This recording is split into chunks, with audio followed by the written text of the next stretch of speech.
The bivariate analysis implies the use of at least two variables. The first thing I would like to do is to see if there is any trend associated with the log 10 of the air quality index related to the X and Y coordinates. To do that one, we are going to use the script number 31 that it comes from the lesson 4 of the second geostatistics course. With this script, we are going to fit a first, second, and third order polynomial on the data. As I said, it's number 31. Double click to open. Select the layer that is going to be the data set. At the x-axis, we are going to add the x coordinate first. Then at the y-axis, we are going to add the log 10 for the air quality index. Label X is going to be X coordinates. Label Y is going to be log 10 for the air quality index. And title of the graph is going to be trend analysis for the X coordinates. And the subtitle of the graph could be transform data. I brought already all the labels and now we can run this script. Double click to open. Let's go to make this screen bigger. As I said, the title is Trend Analysis for the X coordinates. I put here the transform log 10 because the data, it's not the original one, it's the transform of it's the logarithmic with base 10 of the air quality index.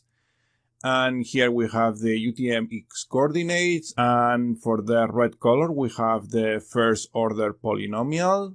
For the blue color, the second order, and for the green color, the third order. Even we can fit all these polynomial on the, it doesn't mean that we have this type of trend. The black dots are the data points and they are not showing a clear trend that can fit with any of the polynomials.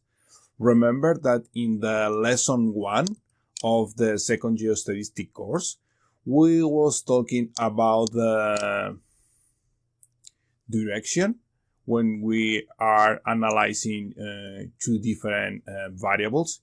In this case, what we are doing is analyzing the X coordinate with the log 10 for the equality index, and we cannot see any clear direction. Also, with relation to the distribution looks pretty random. As you can see, the dots are not clear, showing a specific trend, right? Also, in relation with the strength, there is no any strength to say that is even not a small, it's trivial, right? Because it's no, if there is no direction, right, there is no strength also because it doesn't make any sense, right?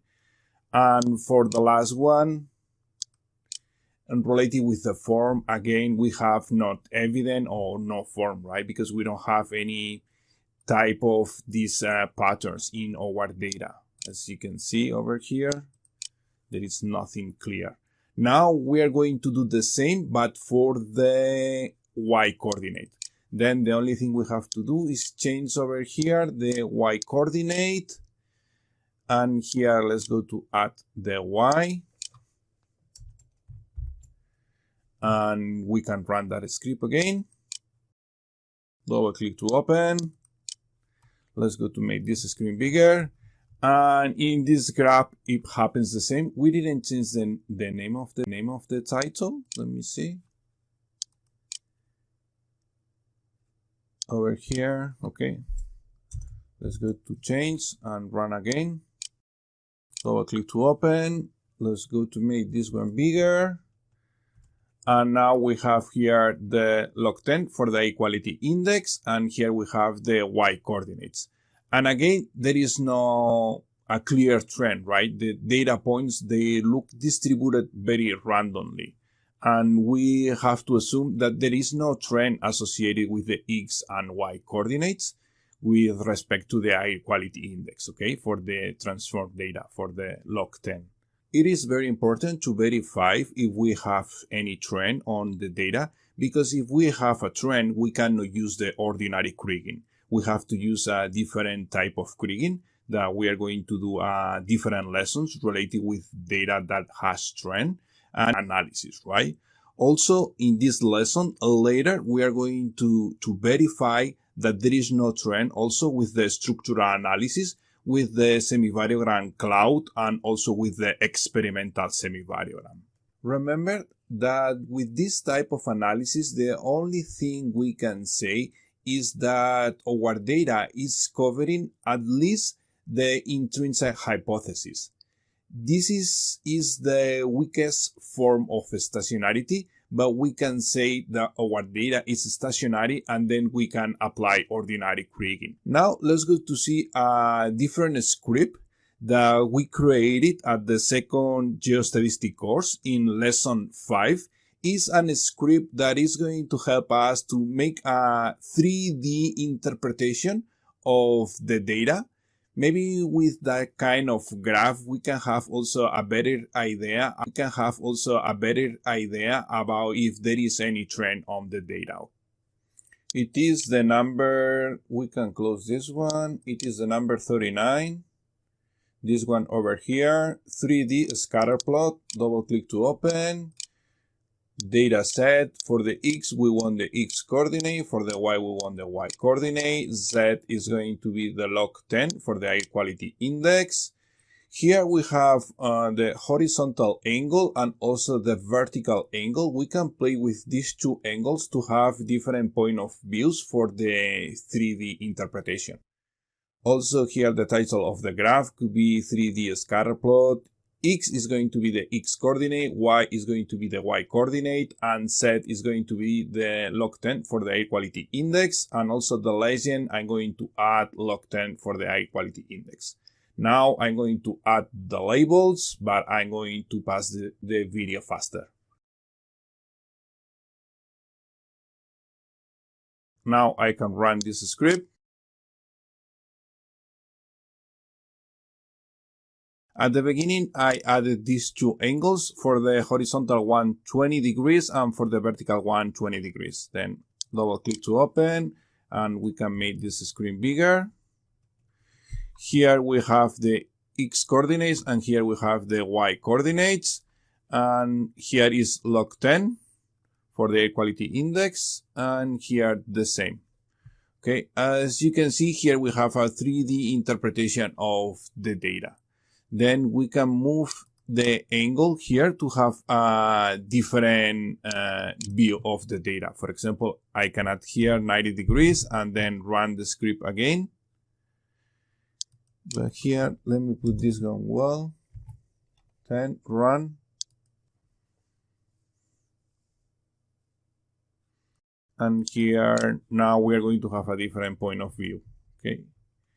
If we compare with the other one, now the box is moving. Okay, also we can change again for a different angle here, for example, 315, and here, for example, 90, and we are going to have a different view, right?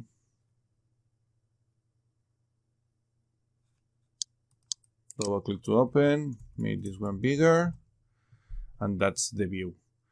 You can play with these angles to have a better idea about your data, right? In this case, it's not pretty interesting because we know already there is no trend, right? But sometimes could be useful. The next thing I would like to do as a part of the bivariate analysis is graduated data, okay? To do that one, we are going to copy this one or export this one with a different name, the data set, save feature as, and we can save here, but with a different name, data set, and we are going to put here graduated. Save and keep the same coordinate reference systems. That's good. Okay. And now we are going to go to properties here, and we are going to select graduated.